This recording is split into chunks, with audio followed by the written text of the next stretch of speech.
जब अंग्रेज इंडिया में आए थे तो इंडिया का ग्लोबली शेयर इकोनॉमी में 27% था, लेकिन जब अंग्रेज इंडिया को छोड़कर गए तो वो केवल 3% था। एक टाइम ऐसा भी आया जब इंडिया की पॉपुलेशन बहुत ज़्यादा थी, शुरू से इंडिया की पॉपुलेशन बहुत ज़्यादा रही है, लेकिन ब्रिटिश पॉलिसीज़ की वजह से एक टाइम पीरियड वो था जब इंडिया की पॉपुलेशन ग्रोथ नेगेटिव में गई थी, यानी कि बर्थ रेट से ज़्यादा डेथ रेट थी।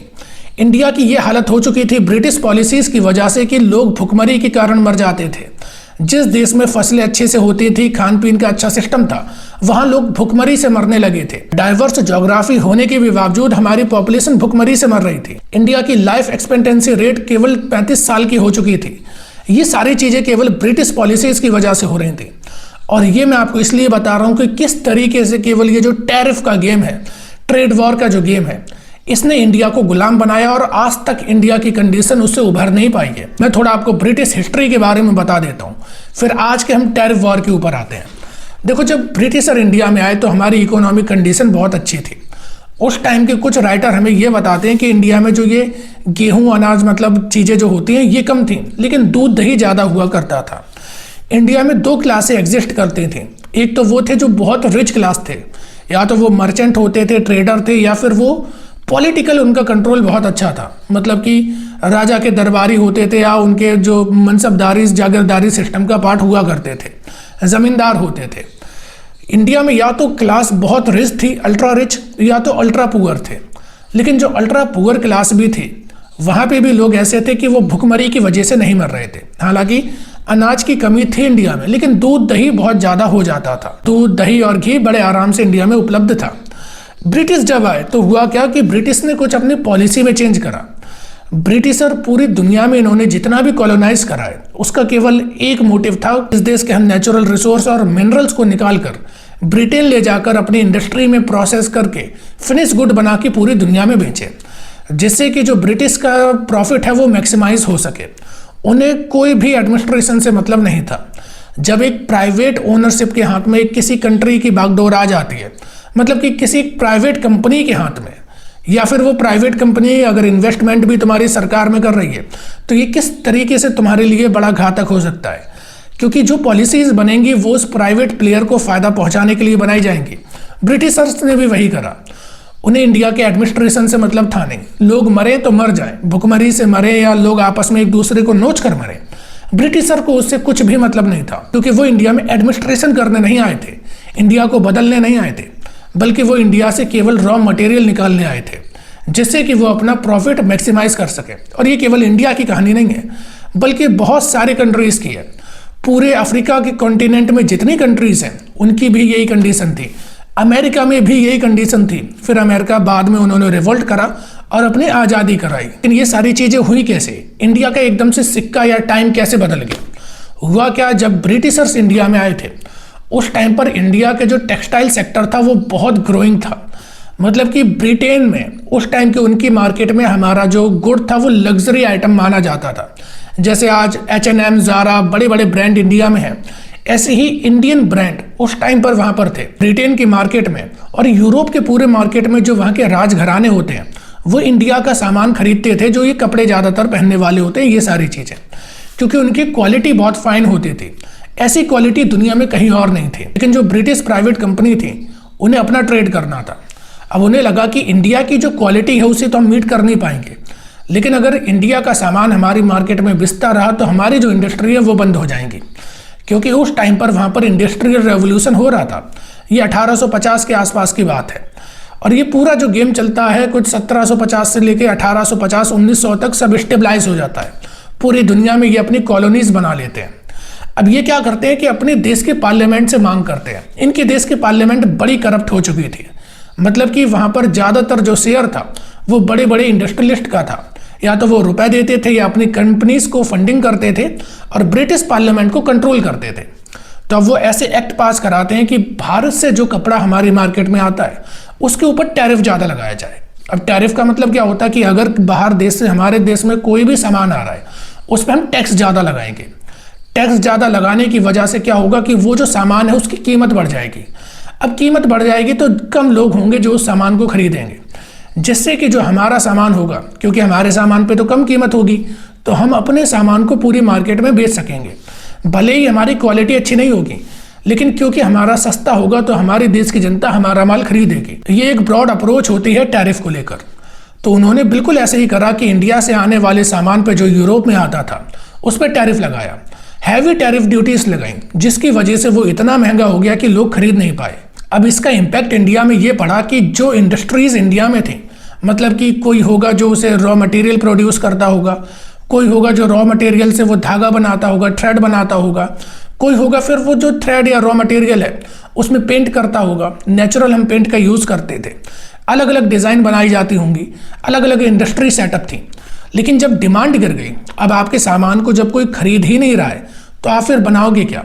क्योंकि आपने जितना सामान बनाया वो सब आपके स्टॉक में डला है, कोई खरीदार है ही नहीं उस सामान का, तो आप आगे सामान बनाना बंद कर दोगे। वही इंडिया के साथ हुआ, क्योंकि हमारा सामान अब ब्रिटिश की मार्केट में, जो यूरोपियन मार्केट थी, वहाँ बिच नहीं पा रहा था, जिसकी वजह से जो हमारी लोकल इंडस्ट्रीज थी उन्होंने सामान बनाना बंद करा। उसका इम्पैक्ट इतना बड़ा हुआ कि हमारी इंडस्ट्रीज बंद होने लगी। जो लोग कभी अच्छा पैसा कमा रहे थे केवल अपनी यही हैंडलूम सेक्टर में काम करके, कॉटेज इंडस्ट्री में काम करके और इसका रॉ मटेरियल प्रोड्यूस करके, उन्हें इतना नुकसान हुआ कि उन्होंने वो सारे काम बंद करके खेती बाड़ी करना स्टार्ट कर दिया। जो कि ब्रिटिशर्स चाहते थे कि इंडिया एक केवल रॉ मटेरियल प्रोड्यूसिंग कंट्री बन के रह जाए, क्योंकि रॉ मटेरियल प्रोड्यूस होगा, ब्रिटिश के जो बड़ी बड़ी कंपनी हैं वो इंडिया से कॉन्ट्रैक्ट फार्मिंग करेंगी। ये कॉन्ट्रैक्ट फार्मिंग तभी का कंसेप्ट है, उससे भी पुराना कंसेप्ट है। मतलब कि इंडिया के फार्मर के पास आए कि हमें इतना कॉटन चाहिए, इस टाइम पर चाहिए, इस क्वालिटी का चाहिए, और उसकी एक फिर कीमत अदा करी। जब ऐसी पॉलिसीज बनी तो इंडिया में ज़्यादातर लोग बन गए फार्मर। वो अब क्या कर रहे थे, बस प्राइमरी सेक्टर में काम करके रॉ मटेरियल बना रहे थे ताकि वो ब्रिटिशर्स को बेच सकें, जिसे ले जाकर ब्रिटिशर अपनी इंडस्ट्री में अच्छा कपड़ा बनाते थे, फिर पूरी दुनिया में बेचते थे। यहाँ तक कि इंडिया के अंदर इंडिया के सामान पर ज़्यादा टैक्स लगाया जाता था, जिसकी वजह से इंडिया ही की मार्केट में हम अपना सामान नहीं बेच पाते थे, और हमारी जो डोमेस्टिक इंडस्ट्री थोड़ी बहुत बची थी वो भी खत्म हो जाती है। ब्रिटिश का जो सामान था वो चीप क्वालिटी का था, उसके प्राइस भी कम थे।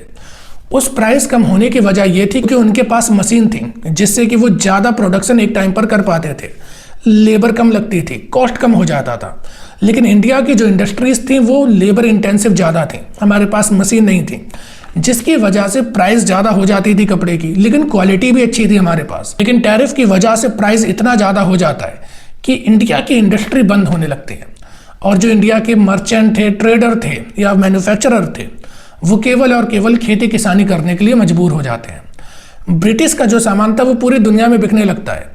पूरी दुनिया में जितनी उन्होंने कॉलोनीज बनाई थी उन्हें केवल रॉ मटेरियल का हब बना लिया जाता है, और जिसकी वजह से इतने हालात खराब हो जाते हैं कि जो इंडिया सदियों से फलता फूलता आया उसमें लोग भूखमरी से मरने लगते हैं। कहीं पर 10 मिलियन लोग भूखमरी से मर जाते हैं, कहीं पर 2 मिलियन लोग भूखमरी से मर जाते हैं। इकलौता बंगाल ऐसा था, जब ब्रिटिशर इंडिया में आए थे तो केवल बंगाल से पूरी एशिया का जो 60% ट्रेड होता था वो केवल बंगाल से होता था। लेकिन वो बंगाल में ऐसी हालत होती है कि फैमाइन से 2 मिलियन लोग मर जाते हैं। भूखमरी से बंगाल के लोग मर रहे थे, जो कि बंगाल एक टाइम पर पूरे एशिया का 60% ट्रेड ओन करता था। आई होप इतनी स्टोरी काफ़ी है आपको ये समझाने के लिए कि टैरिफ कैसे हमारे देश को बर्बाद कर सकता है। अब अभी के डील के ऊपर आते हैं। यूरोप के साथ हमारी डील हुई जिसमें कि फ्री ट्रेड एग्रीमेंट पे हुई, और वो deal mother of all deal उसे बोला जा रहा है, और वो डील ठीक भी है क्योंकि दोनों ही देशों को उससे फ़ायदा हुआ है। लेकिन मैं इंडिया और यूएस की डील की बात करना चाहता हूँ। इसमें कुछ टर्म्स हैं जो मुझे बेकार लगे, हालांकि ये डील को हम थोड़ा समझेंगे। सबसे पहला टर्म और जो इकलौता मुझे बेकार लगा है वो ये है, यूएस कहता है कि हम इंडिया के ऊपर नज़र रखेंगे। अगर इंडिया रसिया के साथ दोबारा से ऑयल परचेस करता है तो इंडिया के ऊपर 25% टैरिफ दोबारा लगा दिया जाएगा, और हम इसे स्वीकार भी कर लेते हैं। अब गवर्नमेंट की अपनी मजबूरी होती है, उसे मैं आगे आके बताऊंगा। लेकिन क्या ये हमारी सोवरनिटी के ऊपर थ्रेट नहीं है? जो पहले ब्रिटिशर्स ने हमारे साथ करा, क्या अमेरिका वो हमारे साथ नहीं कर रहा है? क्या हमें इस जगह पर झुक जाना चाहिए जहां पर हमारी सोवरनिटी के ऊपर खतरा है? 140 करोड़ की हमारी जनसंख्या, उससे भी ज़्यादा है। हम दुनिया की फास्टेस्ट ग्रोइंग इकोनॉमी है, फास्टेस्ट ग्रोइंग मार्केट है। उसके भी बाद हम एक छोटे से देश से, मतलब कि पॉपुलेशन वाइज छोटा है, लेकिन अभी उतनी पॉपुलेशन का मैं तुम्हें महत्व बताता हूँ। इंडिया की पॉपुलेशन 140 करोड़ से ज़्यादा है, उनकी कुछ 35 करोड़ के आसपास है। मतलब कि 35 करोड़ लोग प्रेशर क्रिएट करेंगे तो उनके सामने 140 करोड़ लोग झुक जाएंगे। ये मतलब होता है इस ट्रेड डील का, जो मेरी समझ में आया कि एक देश आपसे ये कह रहा है कि हम तुम्हारे ऊपर निगरानी रखेंगे तुम होते कौन हो हमारे ऊपर निगरानी रखने वाले? लेकिन हमारी सरकार उसे मान लेती है क्योंकि सरकार की अपनी मजबूरी है। अगर यूएस में हमारे सामान के ऊपर टैरिफ ज़्यादा बढ़ाया जाएगा तो उससे नुकसान हमें होगा, क्योंकि हमें $40 बिलियन का फ़ायदा होता है हर साल यूएस के साथ ट्रेड करने में। यानी कि जो हमारी इंडस्ट्रीज़ हैं वो कहीं ना कहीं यूएस के साथ ट्रेड करके फ़ायदे में है। अगर उन पे टैरिफ बहुत ज़्यादा बढ़ाया जाता है, 25% महंगा हो जाता है, तो क्योंकि यूएस को वो सामान बाकी के देशों से भी, बांग्लादेश, पाकिस्तान, वियतनाम, म्यांमार, इन सारे देशों से वो सामान मिल सकता है जो इंडिया भेजता है। यूएस को कोई ज़्यादा फर्क पड़ेगा नहीं, लेकिन उससे फ़र्क इंडिया को पड़ेगा, क्योंकि जो हमारी इंडस्ट्रीज़ हैं वो बंद होने लगेंगी, जैसा अभी हमने ब्रिटिशर्स के केस में देखा था। इस वजह से इंडियन गवर्नमेंट कहीं ना कहीं कॉम्प्रोमाइज़ कर रही है, लेकिन कॉम्प्रोमाइज़ उस लेवल तक भी नहीं होना चाहिए जहां पर हम अपनी सोवरेनिटी को दांव पर रखते हैं। हालांकि ट्रेड डील जब करी जाती है तो उसमें दोनों देशों का फ़ायदा देखा जाता है, और ये जो डील है इसमें भी यूएस का फ़ायदा तो बहुत ज़्यादा है, क्योंकि इससे पहले जितनी भी डील थी, मतलब इंडिया और यूएस के बीच में जो भी बायलैटरल ट्रेड होता था, उसमें इंडिया को बहुत ज़्यादा फ़ायदा था, क्योंकि इंडिया के सामान के ऊपर कोई भी टैरिफ नहीं लगता था, जबकि इंडिया यूएस के सामान के ऊपर टैरिफ लगाता था। लेकिन अब इसका एकदम उल्टा हो चुका है। इंडिया ज़्यादातर यूएस के सामान के ऊपर टैरिफ नहीं लगाएगा, और जो कुछ एग्रीकल्चर गुड्स हैं उन्हें केवल हमने रोक लगा दी, उनके ऊपर टैरिफ नहीं लगाया कि वो चीज़ इंडिया के मार्केट में आएंगी नहीं, तो यार टैरिफ लगने की बात भी नहीं होती है। लेकिन कुछ जो सामान एग्रीकल्चर गुड्स भी जो इंडिया में आएंगे उसके ऊपर कुछ भी टैरिफ नहीं लगाया जाएगा, और बल्कि हम $500 बिलियन का यूएस में इन्वेस्टमेंट भी करेंगे। मतलब कि ये डील कहीं ना कहीं हमें अच्छी नहीं लग रही है, क्योंकि ये डील हमें दिखा रही है किस तरीके से हम झुके हैं। जब डील होती है ना, तो दो जन जब बराबर पे आते हैं, जैसे अभी इंडिया और ईयू की डील हुई कि दोनों का आपस में फ़ायदा होगा, लेकिन पहले की स्थिति के मुकाबले यहाँ पर इंडिया का नुकसान नज़र आ रहा है। पर अगर हम ऑल ओवर देखें तो उससे इंडिया की जो इंडस्ट्रीज़ हैं वो बची रहेंगी, और इंडिया को भी इस डील से फ़ायदा हो रहा है। इसी वजह से हम इन्वेस्टमेंट की भी बातें कर रहे हैं। लेकिन ये डील इस लहजे में सही नहीं मानी जा सकती कि हमारी जो प्री कंडीशन थी उससे हम बिल्कुल उल्टा चले गए कि हमारे सामान के ऊपर इंडिया अभी भी 18% टैरिफ लगाएगा, लेकिन हम इंडिया के सामान के ऊपर टैरिफ नहीं लगाएंगे। अभी भी यूएस हमारे ऊपर निगरानी रखेगा कि उसे 25% टैरिफ और बढ़ाना है कि नहीं, और हम इस पे एग्री भी कर लेते हैं। और यूएस के डर की वजह से जो हमारे एक अच्छा अलाय है रसिया है, उससे हम अपनी दोस्ती खराब कर रहे हैं। देखो, जियो पॉलिटिक्स में एक चीज़ बोली जाती है कि कोई भी सगा नहीं होता, केवल वहाँ पे इंटरेस्ट होते हैं, प्रॉफिट होते हैं, वर्ल्ड उसी पे चलता है। लेकिन फिर भी अगर हम देखें तो यूएस का कोई भरोसा नहीं है। यूएस जो अभी पाकिस्तान की गोद में जाके बैठा, पाकिस्तान का फुल सपोर्ट करा, पाकिस्तान का मिलिट्री कमांडर तक यूएस के प्रेसिडेंट से मिलता है, और वो भी ऑपरेशन सिंदूर के पहलगाम के टाइम पर। ये हमारे लिए नेशनल सिक्योरिटी का थ्रेट है। इससे बचने का केवल एक तरीका है, और इसमें केवल सरकार की गलती नहीं दी जा सकती है। लेकिन हाँ, सरकार को ये पॉलिसीज़ ज़रूर बनानी चाहिए कि जिस चीज़ के लिए हम दूसरे देशों पर डिपेंड हैं उन्हें हम अपने यहाँ पर लोकल बनाएं। अगर हम अपने यहाँ पर सामान नहीं बनाएंगे या हमारे पास कोई यूनिक चीज़ नहीं होगी, यूनिक एज नहीं होगा, तो कल को कोई भी ऐसा छोटा सा देश चला आएगा और हमारे ऊपर अपनी धौंस जमाएगा। और ये मैं पॉपुलेशन सेंस में बात कर रहा हूँ। क्वालिटी और क्वांटिटी, उसमें हमेशा क्वालिटी जीतती है। 35 करोड़ की क्वालिटेटिव पॉपुलेशन और 140 करोड़ की क्वांटिटी वाइज पॉपुलेशन।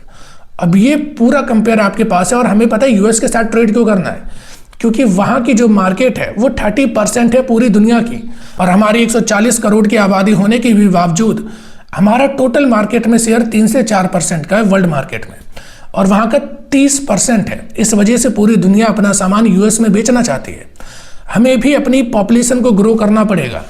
इकोनॉमी से ज़्यादा हमें ह्यूमन रिसोर्स के ऊपर फोकस करना पड़ेगा। जब तक आपका देश के ह्यूमन रिसोर्स जो होगा वो डेवलप नहीं होगा, तब तक आप ऐसे ही दूसरे देशों के सामने झुकते रहोगे।